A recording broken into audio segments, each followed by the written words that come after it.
चांदनी रात थी। जंगल के किनारे बसे छोटे से गांव में सब सो चुके थे, पर आरव की आंखों में नींद कहाँ थी। बेचैनी से भरा वह नदी के किनारे टहलने निकल पड़ा। हवा में अजीब सी खामोशी थी, जैसे कोई उसे बुला रहा हो। नदी के पार एक धुंधली आकृति चमकती दिखी। एक लड़की, नहीं कोई परछाई, उसकी ओर देखकर मुस्कुरा रही थी। आरव का दिल तेजी से धड़कने लगा।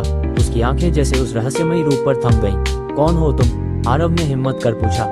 लड़की की आवाज फिजाओं में घुली। मैं वही हूँ जिसे तुमने हमेशा अपने ख्वाबों में ढूंढा है। वह धीरे धीरे चलती हुई उसके पास आई। सफेद झिलमिलाती साड़ी में लिपटी लंबे बालों की परछाई, उसकी बड़ी बड़ी आंखों में चांदनी ठहरी थी। आरव उसकी सुंदरता में खो गया।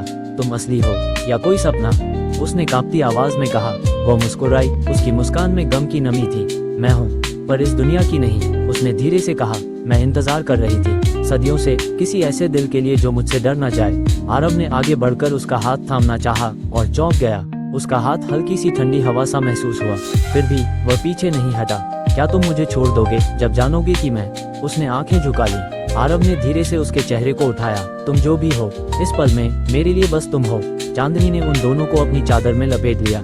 आरव ने पहली बार महसूस किया कि प्यार किसी देह का मोह नहीं, आत्मा का मिलन है। उस रात नदी किनारे चुपचाप एक अनकहा वादा हुआ, एक जिंदा दिल और एक खोई आत्मा के बीच। सुबह की पहली किरण के साथ वह भूतनी धीरे धीरे धुंध बनकर उड़ गई, पर उसकी मुस्कान, उसकी याद, उसकी छुअन आरव के सीने में हमेशा के लिए जिंदा रह गई। और कहते हैं आज भी वो चांदनी रातों में नदी किनारे आती है, आरव का नाम लेकर हवा में गुनगुनाती है।